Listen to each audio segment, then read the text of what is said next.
Welcome, everybody, to the first episode of A Conversation With here on the Keyboard Kimura platform. I'm Spencer Kite. This one's been in the works for a little bit. We've tried to do it a couple of times. We've had some allergic reactions. We've had some scheduling conflicts. But Laura Sanko is finally on the other side of the screen. Finally. Thank you for doing this. Thank you for doing this. Patient. I I'm happy we're finally doing it. How are you?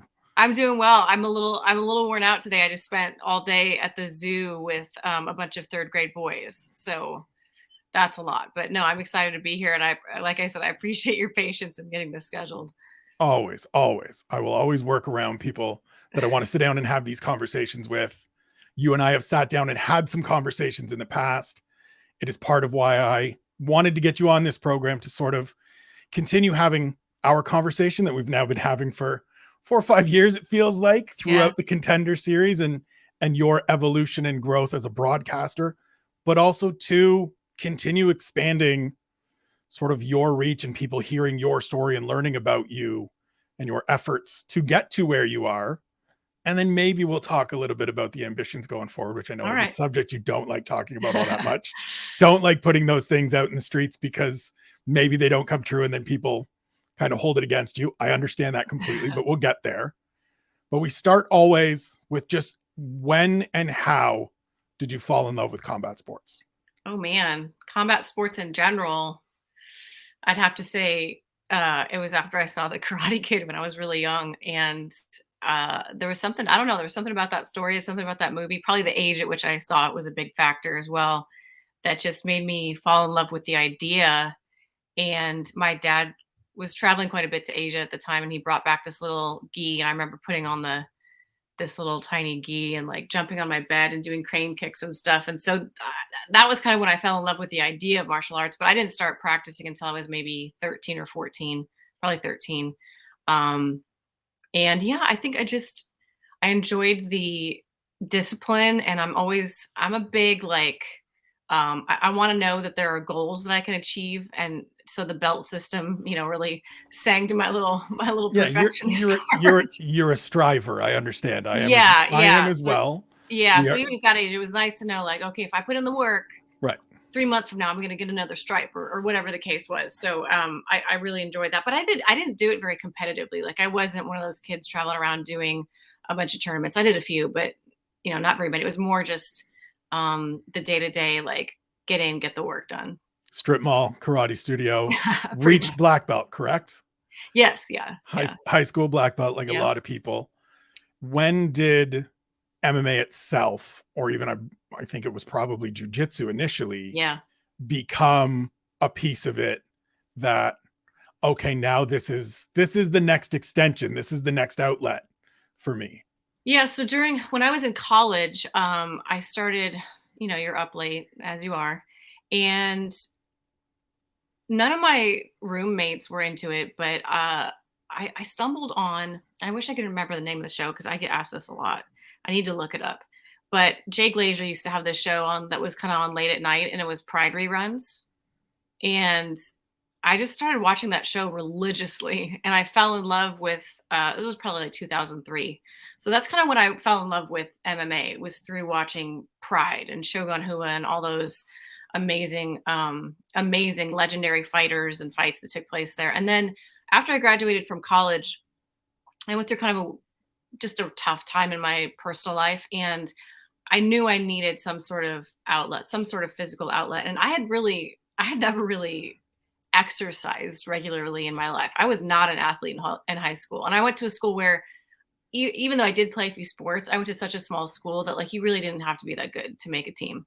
So true athleticism and the discipline of being an athlete had never been a part of my life, but I knew I wanted it to be. So I went to this gym, just like a normal weightlifting gym down in kind of a nice part of Kansas City, where I was living at the time. And I started just lifting weights because I'd never done that before. And as I started lifting weights, I kept seeing these guys like in this corner area of the gym doing jujitsu, and I could tell that they were MMA fighters. And I was like, oh, that's really cool. I wonder if they would ever teach me. And I remember asking one of them one day, like, "Hey, do you teach classes? Is there any way I can, I do karate. Can I join?" Right. And the answer was like, "No, no, this is no." Yeah. But I just kind of kept bugging him, um, banging the drum slowly and consistently. I'd be over like conveniently kind of close to where they were, like doing my little lady curls, just watching them out of the corner of my eye. Right. And yeah, Checking in on the No Girls Allowed Club. yeah, exactly. And I don't really know what changed their mind, but I think they saw that I was like genuinely really, really interested. It wasn't just some sort of fleeting thing where like, oh, this looks neat. I really wanted to do it. And so they finally let me join. So my first 2 years, yeah, year and a half of MMA was basically 3-hour private lessons with the only UFC fighter that was from Kansas City at the time. And I didn't know he was a UFC fighter. I just knew that they were doing MMA. His name was Rob Kimmons. And at the time, he was really the only truly high level MMA fighter that we had. Kraus and those guys were like right behind him, but Right. they weren't in the UFC yet. And they were still several years away from getting there. So it's pretty cool that I was able to stumble on someone that good and that he kind of brought me into the fold. Yeah. So how does training, and this is back when what is now Glory or what was now Glory Yeah. was Grindhouse. How does training turn into, hey, you Fighting. should take some fights? Yeah. Because like training to stay in shape and I want to do this and be athletic is one thing. I'm going to go and let somebody punch me in the face and do Yeah. that to someone else is another step. And it is for people that don't understand, like it's a step. It's not a thing everybody chooses to do.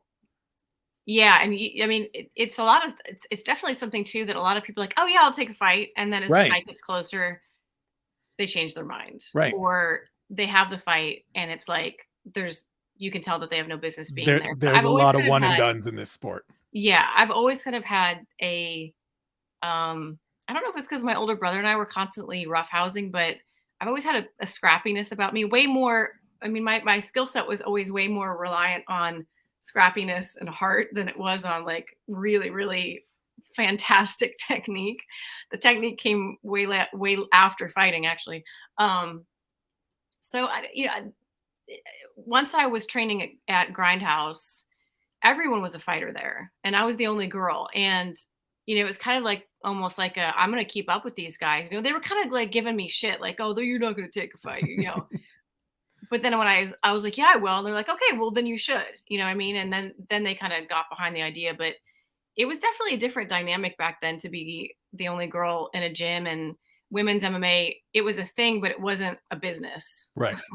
It was a thing in the sense that it was kind of a sideshow, honestly, Yep. to a lot of the local cards. It was like, yeah, let's throw a couple chicks on there just for, oh, that's weird.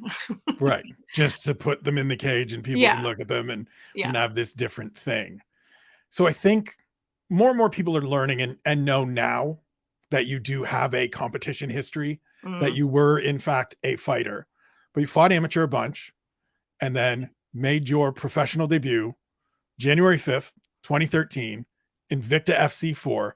I yep. want to just run down the list. So like this is the company that Laura is I fighting know. Such a alongside great of. card. So here we go. Carla Esparza, Beck Rawlings, Alexis Davis, Shayna Baszler, Leslie Smith, Raquel Pennington, Amanda Nunes, Joanne Calderwood, Jody Escabel, Rose Namajunas, Emily Kagan, Tisha Torres, Paige Van Zant, and in the opening fight of the evening, Laura Marcus Sanko Yeah, it was chokes out hyphenated. Cassie Robb a minute and Yeah. change into the second round and just breaks out into tears as soon like emotions just Yeah.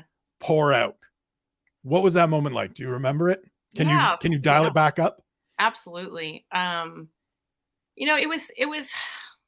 It was such a weird and wonderful thing for me because, not being an athlete, it, it was something I don't think I ever really imagined myself doing. But then of course you fall in love with this thing, and I get obsessive about the things that I get involved with that really speak to my passion. So I was obsessed with MMA.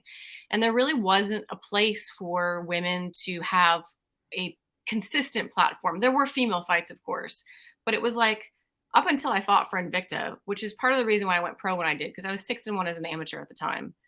Um, which at that time was actually quite a lot of Quite a amateur few fights. amateur fights, yeah. but they were pretty far spaced out because it was really hard to find fights. I was an atom weight, and in the Midwest, it probably would have been easier if I lived in California or Florida. But I was constantly on message boards. Like I was on Facebook trying to, message girls and be like, "Hey, you look small. You want to fight?" Right. Trying to hunt down your own fights. Yeah. So when Invicta came along, I was like, I have to go there because they're going to find my fights, and this won't be a thing anymore. And I could really dedicate myself to it. So to make my debut there and then to get that win and do it at home in front of, and I sold a lot of tickets to that fight. I watched the fight back before we jumped on, Yeah. and the pop that you got when your music hit and people knew it was you coming out. Do you remember what you walked out to? Do you remember the song? I do, but I can't remember the name of it. It's called We Do This by That's Crafty right. Cuts. Yeah, Crafty Cuts. That's right. That is getting added to a playlist very, very soon after we close here. It's a Aw. good track. It's a good track. Yeah. So you get the win. You're a professional fighter. You're 1-0. You're ready to go. You're starting to look for the next fight. You're trying to stay in shape, get ready for the next fight. Yeah. And then you get pregnant. Then I get pregnant. Then you get pregnant. Yeah. And you pivoted pretty quickly. Like you made the decision. You and I have talked about this. You've spoken about this in the past. You made the pivot pretty quick to, all right, well, I'm not going to be pregnant, have my child, raise my child, and still pursue this thing where the opportunities are limited, the resources are limited. Yeah. So what can be the next step? How Yes. hard was it though to make that decision? It was, I knew I was always going to be involved in the sport, and I've never really said it like this. But the truth is I needed MMA for me. I didn't need MMA financially. And if Invicta, which I still love this organization, but if Invicta was going to be the top of the mountain, the apex of my career, it just wasn't enough for me to, MMA is a grind. If you want to be good at it, and I don't do anything half-assed. If I'm in, I'm in. If I'm out, I'm not. This is the striver thing. We're gonna be the thread throughout this. So I just couldn't, my husband has a great job. I had a career in finance that I was still doing as I was doing MMA. So it just didn't make sense for me to dedicate, 6 hours a day potentially to a career where, like, when things go really well, I can make 3 and 3. It's just not right. It just didn't make any sense. And being a mom is a full-time job. I had a new full-time job is what it comes down to. So, but I did. I knew I was going to continue to train, and I knew that I wanted to stay very close to the sport, but I didn't know yet that it would be in television until Shannon called me and suggested it. But it's funny because even before then, the producer for Invicta, before I fought for Invicta, and I'm talking about years before I fought for Invicta, when I was still an amateur, the producer, his name's Corey Smith, would come into Grindhouse to do little features on whether it be Krause or Eric Marriott or some of the other higher level fighters that we had at the time that were fighting in Bellator or WEC.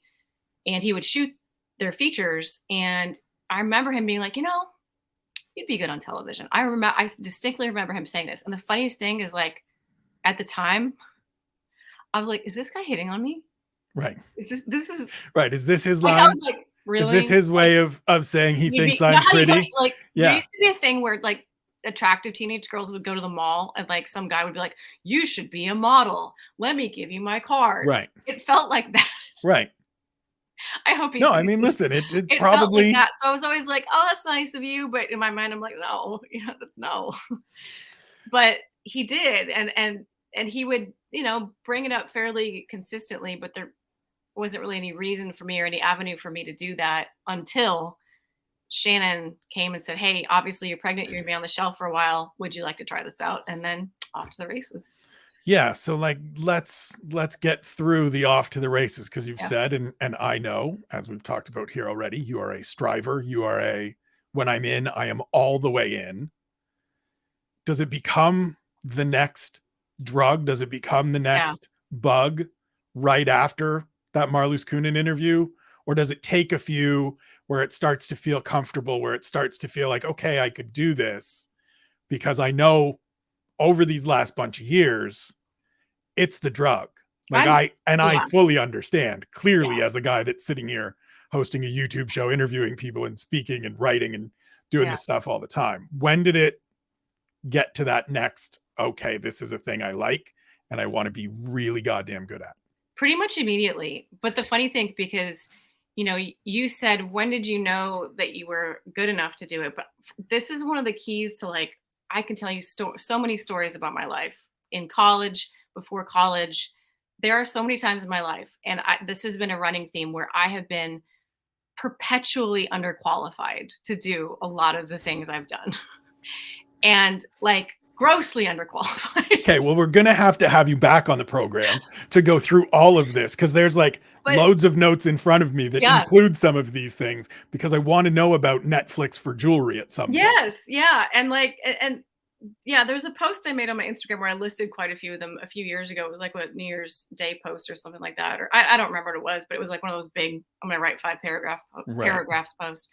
But yeah, I think I've always been, I want maybe a little bit delusional about my, or maybe not delusional, about my ability to pour myself into whatever it is and just make it happen. And especially when it's sort of like, for whatever reason, it was a lot of times it was like, a girl's never done this before, or someone as young as you has never done this Right. before.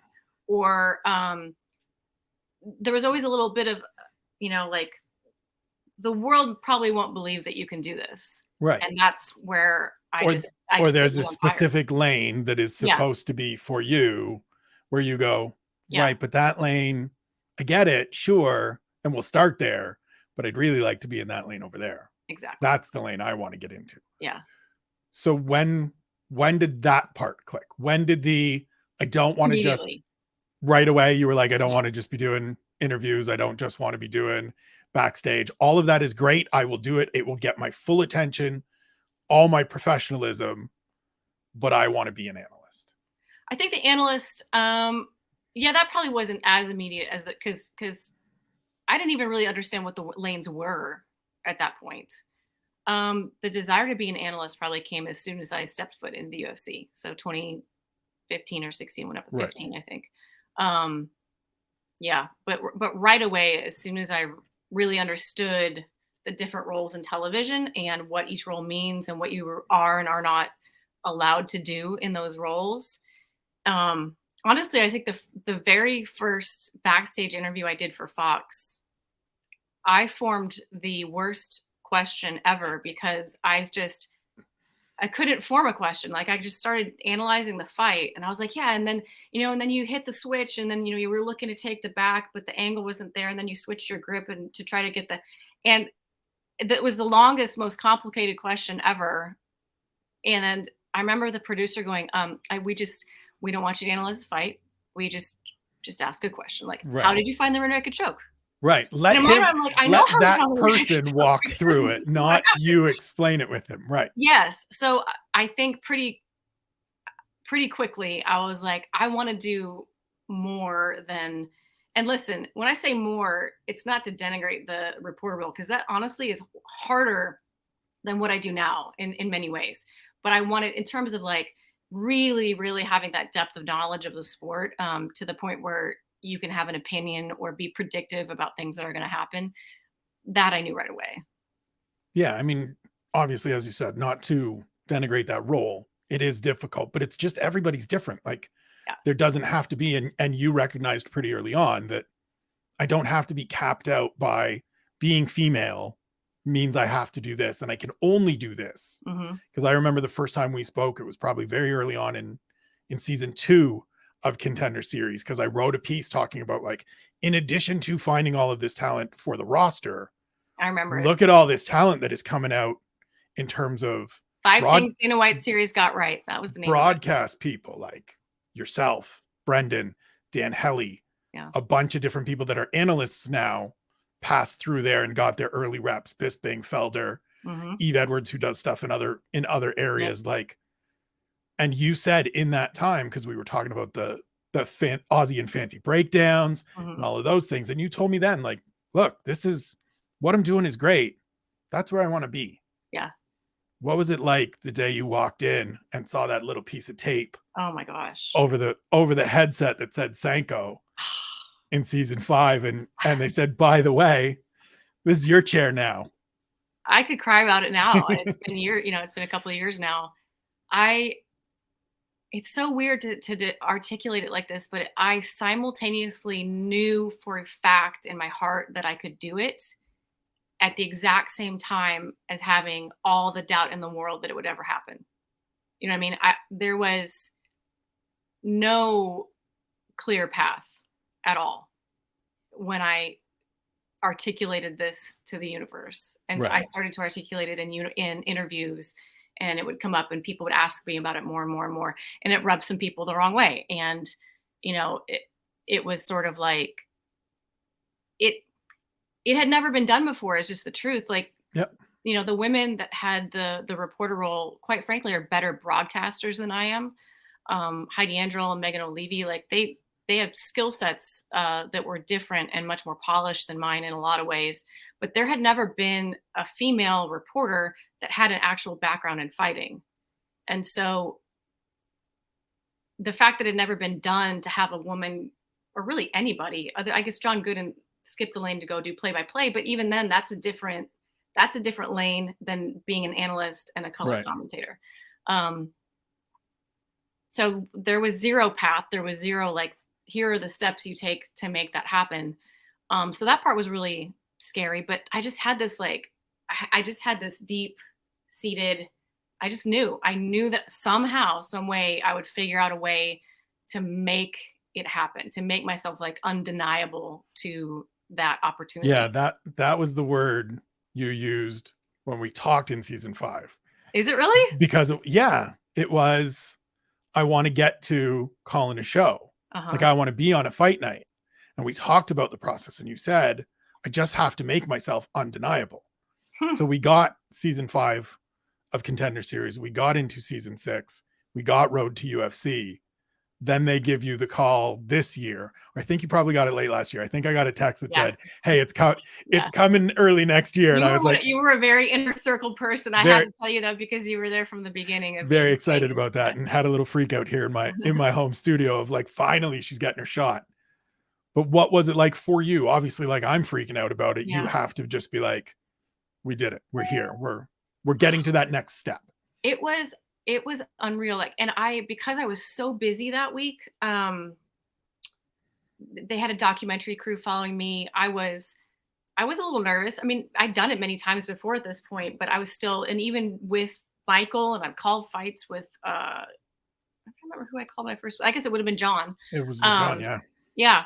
So I had worked with these people before. I've worked at the Apex. There's really nothing to be nervous about. It's the Right. exact same thing. But I was nervous just because of what it was. And there were a lot of, interviews and articles being written, all this type of stuff. So it was a lot going on, a lot to keep me distracted. I wanted to do well. It really didn't hit me until I was flying home the next day, because I was responding to so many texts and people were calling me, and then it wasn't until I was on the plane and didn't have Wi-Fi that it just, like, I just started It sobbing, honestly. sinks in. Yeah. Yeah, and it was equal parts joy and, like, relief, which is a weird emotion, but to be honest with you, it felt a lot like a win in fighting, because there's always this, like, incredible elation of, I can't believe what I just pulled off. But there's also the relief of, like, I was so worried I was not going to be able to do this, and I did it. And just that feeling of letting go of this worry that I had for many years at that point just kind of all hit me at once. And I'm sure the person next to me was like, "What is up with this chick? She's losing it." How important was it to, because you were back on the call a couple weeks later, how important Yeah. was it to get right back into the saddle and not have, okay, she got the one, it was the Road to FC finals essentially. Yeah, it So was in she the middle of knows the all the night. people in the middle of the night. It's her and Gooden. It makes sense. They had done the Yeah. show, but to get right back into it and it not be this like 4 or 5 month process of, when do I get to make my second appearance? Yeah, that was really nice. Actually, it was not supposed to be that way. What happened was, there was a scheduling change with another broadcaster. And so I just got the call not long before saying, "Hey, can we switch you and put you on this one?" So that's kind of why I haven't done it in a while, because I was supposed to have, I don't even remember what the date was going to be now, but something in April. But they switched me to that one in February. That was only 2 weeks after the first Right. one. And I'm glad it happened that way, because, like you said, I think maybe there were, some people that thought, oh, like they gave her They've one. given her the token one. Yeah, but really she's not We part won't of see the her again until stable. Contender Series. Yeah, and it was nice to be like, no, and I'm still sort of articulating that, like, I'm not a reporter anymore. That's not my role anymore. I do the desk and I do commentary, and I still do quick hits, but that's kind of its own little Yeah. thing, and an analyst on the weigh-in show, and that's it. So Yeah. as a striver, as somebody that wants to be a perfectionist, I imagine that your process for prepping for this role is insane. So walk me through it. Doesn't have to be the full detail, but Yeah. like explain to people, because I think there are people that do a ton of work. There are Yeah. people that do not a lot.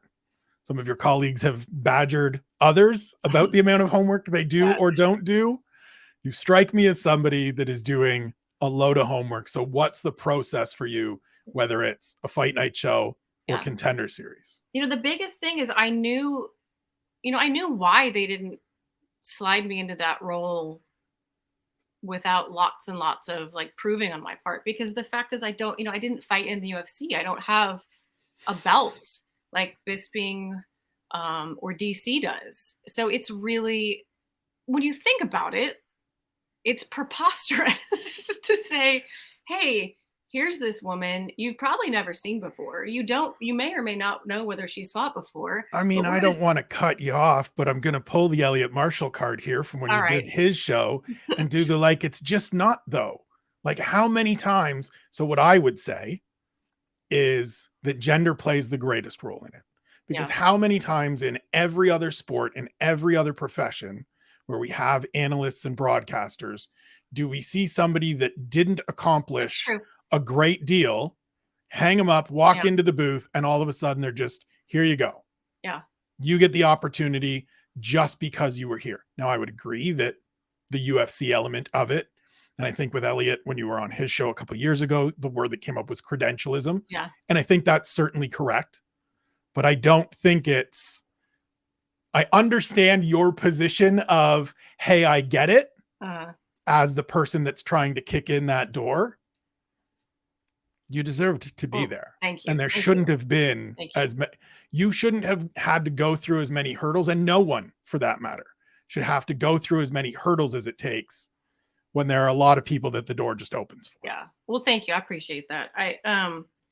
But to your point, you know, I guess I owned it internally, and I felt like, Yeah, okay, I don't have any levity. I don't have, not levity, but I don't have any leash to right. like not get something quite right, or not quite be prepared to talk about X, Y, or Z, because I don't have the just sort of inherent credibility that comes with being Daniel Cormier, or Right. being Michael Bisping.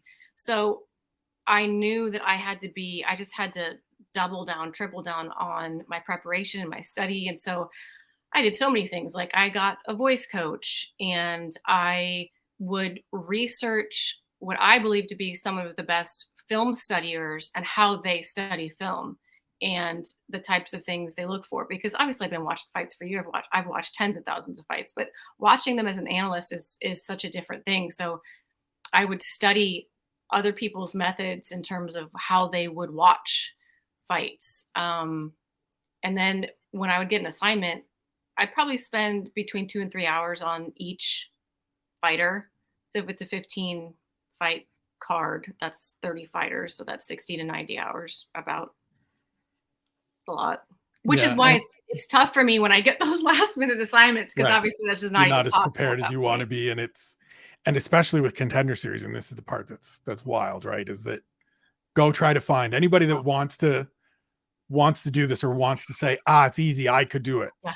Go try to find I rode to go try to UFC. find 3 of these fights for any of the people that were Yeah. on Contender Series last year or Road to UFC. Yeah. Go hunt them down, because it's not as easy as just typing their name into Fight I Pass or there's Google. there's all these little things I've done, and I don't necessarily talk about them all the time because I almost feel like they're secret weapons. But like I said, things like the voice coach, things like studying how to study. Right. I hired someone who was in Asia to find film on Asian fighters. I Nice. just paid them to find film on these guys and send me a whole bunch of links so that I could go through it. Because I knew that they would have access to stuff that I didn't. And then I would just put my VPN on. And like, I got very familiar with Youku, which is China's YouTube. There you go. Just stuff like that. Like if there was an extra mile to go, I was going to take it because that would help me feel, I don't know, just feel prepared and feel more comfortable when it came airtime. Right. So with that kind of dedication and that kind of focus, we got to look to the future a little bit. When we spoke last year for the story that went up on OSDB Sports that talked about Laura Sanko has made herself undeniable, you and I sort of danced around and then after calling a fight night show, there's this other thing that we're not gonna put out into the ether yet. We're not gonna say it because we have a relationship. I do understand very much I don't want to say it because then it becomes real and then people can weaponize it against me, for lack of a better word. Yeah, I think people also get the impression that I think I deserve that right now if I say it's something that I want, which is not the case. Of course, it's something I want. I'll just say it. Of course, I want to call a pay-per-view. There we go. That's what we were looking for. That's what we were looking for. I am well aware that that's not something that happens immediately for anybody. And you know, the guys who call the pay-per-views, in particular, Joe and DC and like they're staples in that level. And even those guys have had to earn their stripes to get to that spot. So I have no expectation that's going to happen anytime soon. But of course, I'd like to do that one day once I've earned it and once I've earned it. If we got to do a couple more years of hoping that Paul Felder gets laryngitis and just turns up one day, I believe that was the original idea for how you slide in is Paul turns up one day and has a stomach bug and just can't work. So I'm here, ready to go. Yeah, there you go. Yourself, Paul. I know you've got to go. I appreciate the time already. We will certainly have you back because there's a load of stuff that we didn't get to that I certainly want to talk about, including posting training videos, posting thirst traps, all kinds of different stuff. We can talk about that now if you want to. All right. Bring it up. We got time. I got another 15 minutes. We'll say that. So you post a ton of training videos and you and I have talked about it privately in the past. And I think it is a fantastic thing for you to do. I think it is a fantastic thing for anybody that wants to do your job, for anybody that wants to show that they know what they're talking about.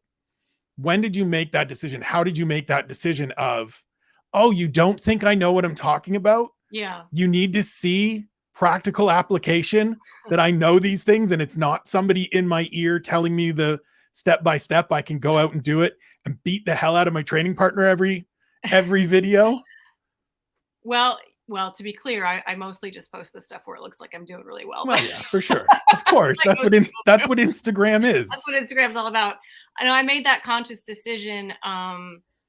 There was a specific conversation I had in 2018 where I was basically told, like, listen, we're never going to do this. Like, this is not something that's going to happen for you. We just would never put you in that position. It wasn't like out of any sort of malice or whatever. Right. It's just someone being very, this isn't gonna work. Like, this isn't where we go. Like, this is like, don't get your hopes up. Like, this just is not something that we would do. And of course I went back to my hotel room and I cried about it. And then I kind of in my mind, I was like, you know what? Am I allowed to cuss on this? Of course. Okay. I was like, fuck that. You know, I'm just going to make it. I'm just going to make myself undeniable. So part of that was at that point, I was like, okay, it's clear that people, whether they're in the UFC or outside the UFC, they've never seen me in that light. Right. Because why would they, you know? So I started to make a more conscious effort to post more videos of me training. And then obviously recently I've started posting more videos of me teaching, or I guess demoing stuff. Right. So it just allows people to be exposed to me in that context, because I get it. Like, you see me on television and I look like I should be a reporter. And I can't tell you, I still get fewer and fewer now, but I used to get a lot of like, who's this chick? She's from ESPN. She has no idea what she's talking about. Like, first of all, I don't work for ESPN. Right. I didn't at the time. And second of all, like, It was always like, who's this Johnny come lately, some Right. random ESPN chick that doesn't know what Who's she's this talking blonde broad about. that turned up and thinks she knows this sport? Exactly, exactly. So I was trying to combat that idea, Right. of me, because just people had never seen me do things. Right. Did you ever come to a satisfactory conclusion of the opposite of a thirst trap? Did we ever solve this Oh, no, riddle? what to name it? Yeah. No, I know, no. I don't think I Okay. really ever settled on. I had quite a few good submissions, but, something about s s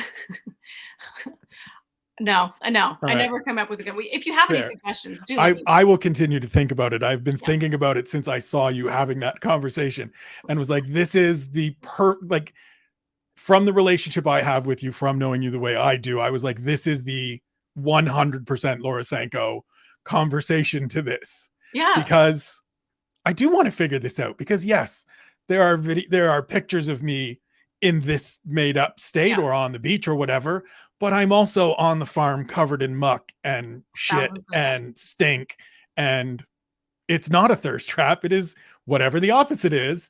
So what is the opposite? So we will continue to work on that. And the funny thing about the quote unquote thirst traps, and I've always wanted to talk about this because Let's do it. listen, and I'm not suggesting that other people need to have my same rule set, but I have a very specific rule set for what I consider to be something that I'm fine with putting up on Instagram, even though I'm obviously well aware that it's a little bit more plays to my look or whatever more than normal.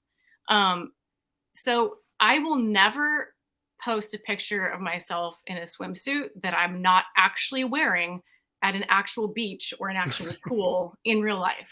Right. So, like, if you were at that beach, that is what you would see. I may Right. very well be at that beach with my family or my son or my like. Right.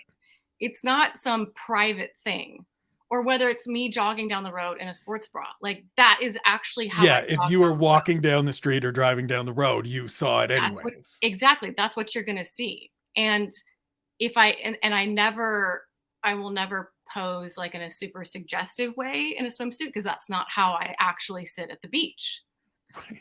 right? So, Right. and even my like workout stuff, that's what I actually work out in. So Right. I guess that was kind of my line was like, okay, I feel okay posting this because if you were at the pool, that is Yeah, this is just what life looked like that day. I happened to take a exactly. picture and put it on Instagram. Exactly. So that's kind of my line where I feel comfortable with it. I totally understand why some people's line is way over here or way over here, Sure. but you know, Well, and additionally, it's another one of those things that, you got to play the game. You well, just do oh, on Instagram that on that social media. absolutely. But like there aren't people going up to dudes and being like, "Why are you posting those thirst traps?" and please don't do and No. getting the response. Like if anybody wants to go and look at any response to some of Laura's pictures, and she used to, and I still love it, and we used to talk about it every once in a while. You used to put people on blast. You I used did. to just be like, "Oh, hey, here's this cool, gross thing that you thought you would ask me, and now I'm going to respond and put it out there for everybody." Yeah. I both miss it and appreciate that I don't read them, see them every so often anymore because it was some weird ass requests.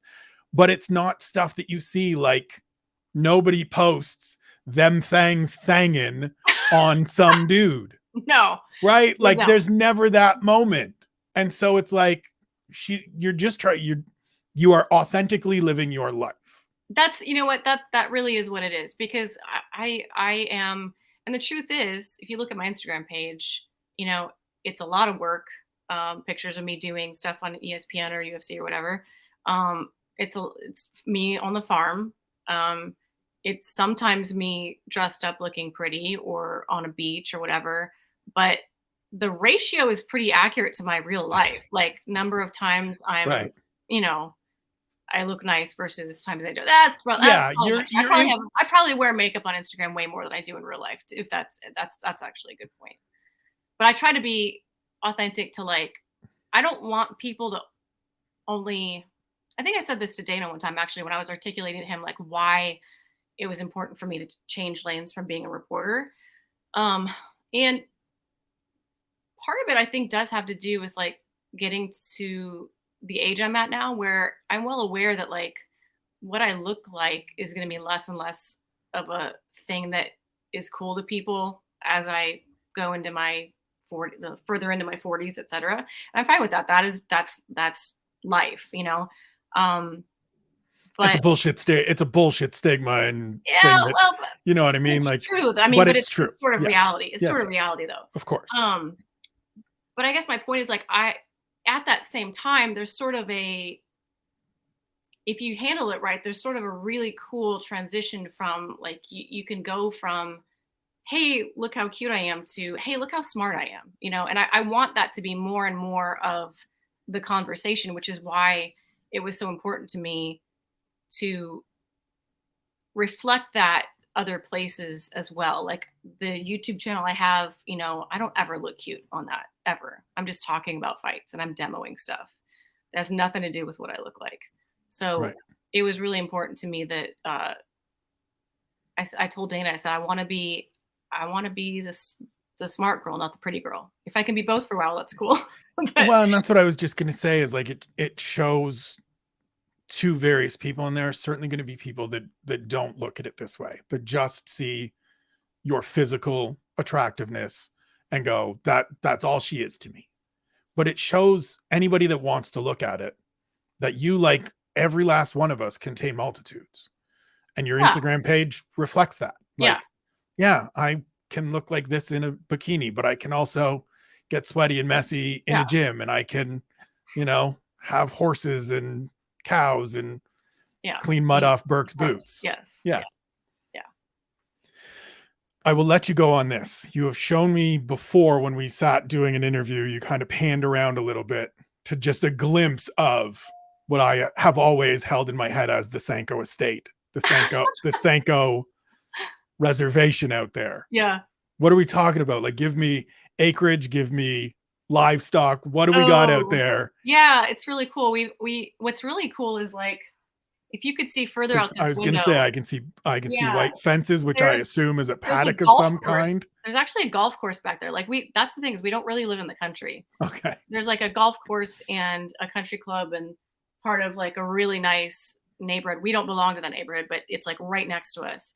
And then out the other side of the house is 150 acres and 35 head of cattle. And I mean, there's definitely parts of our farm that are not glamorous at all. Like they're pretty. We have a barn from 1850 that's just on its last legs, and like you know, it's not this like perfect looking beautiful estate, but the land itself is absolutely stunning and I love it because there's cliffs and creeks and we're in the process of building a house out there. So then I'll have an estate that I can show you. Then you'll have Yeah. the Sanko estate that I Yeah. have concocted in my head. Well, Yeah. listen, I appreciate that we were able to get to do this. No, We I will appreciate certainly you have you back. always. I appreciate you. And I thank you for always being interested in a part of and supportive of my journey. And like you were one of the first people to really rah me and put it out there and write about me. And that's always meant a lot. And you do fantastic coverage. And I still, to this day, when I'm covering an undercard, I'm like, gotta go to UFC.com, gotta go figure out what Spencer wrote. What is your first name, by the way? My first name is Edgar. Edgar. But do you go by I Spencer? go by Spencer. Yeah. Okay. All My right. entire life I have been Spencer. I think I was like 12 when I finally figured out why I was Edgar. Like, I'm named after my maternal grandfather. May he rest in peace. No one ever called him Edgar. Like, no one ever referred to him as Edgar. His name was Edgar Gordon Levy, but no one ever called him Edgar. He was Buster. He was Papa to us and Grandpa to us and things like that. He was Ed maybe every once in a while to some people, but I had no clue. I was just this kid walking around saddled with Edgar that wasn't a name that was common where I grew up. There weren't any athletes that I could point to as like, I'm named. The only Edgar I knew of was Edgar Allan Poe, and he wrote creepy ass poetry that when you're 10, 12 years old, you're like, great, I'm this guy. Awesome. Great. And then we had a 50th anniversary celebration for my grandparents. And I had to do a speech as, well, here, because you're the sort of heir of the Edgars. Yeah. And I was like, what do you mean? And my mom was like, you're named after Papa. Like, you're named after my dad. And I was like, oh, this Oh, I all get makes sense. it Then is when I got into writing. He was always a creative individual, made things, You painted, did all of end up this being things. closer to Edgar Allan Poe than you're willing to admit. I decided that I needed to make sure that when I had bylines that it started with E. Spencer Kite. And thankfully I was able to show him my first printed byline Oh, about that's 2 weeks cool. before he passed. And That's so super that cool. was pretty cool. And so, yeah, no one calls. The only time in my life that I get Edgar is when I was getting full named for being in trouble. Ex-girlfriends have tried before and wanting to call me Eddie and all of this stuff. Like, nah, just no. Only person is my mother. That's it. And it's only when I'm in trouble. Edgar Gotcha. Spencer Kite, get your ass in here. And I'm just like, did something. This is deserved. So yeah. But well, I appreciate, and I always look for your name in the byline because I know it's going to be a well written, definitely well researched article, and I appreciate that. well, I appreciate that. I appreciate you doing this. Let people know where they can check out both the thirst traps and whatever the opposite of the thirst traps are, how they can Yeah. stay up to date on all of your work, all of your travels, all of everything you are doing. Plug all the socials, and then we'll let you get out of here. Yeah, I'm by far most active on Instagram. It's at Laura_Sanko. Twitter, the same handle, but I'm not on there a ton because Twitter's a wild place. So, I like to keep my mind clean. I like to keep my Yes. energy clean. We're just going to keep it with the people that are supportive. Makes a lot of sense. Yeah. For Laura, I am Edgar Spencer Kite. This has been a conversation with. We'll see you next week.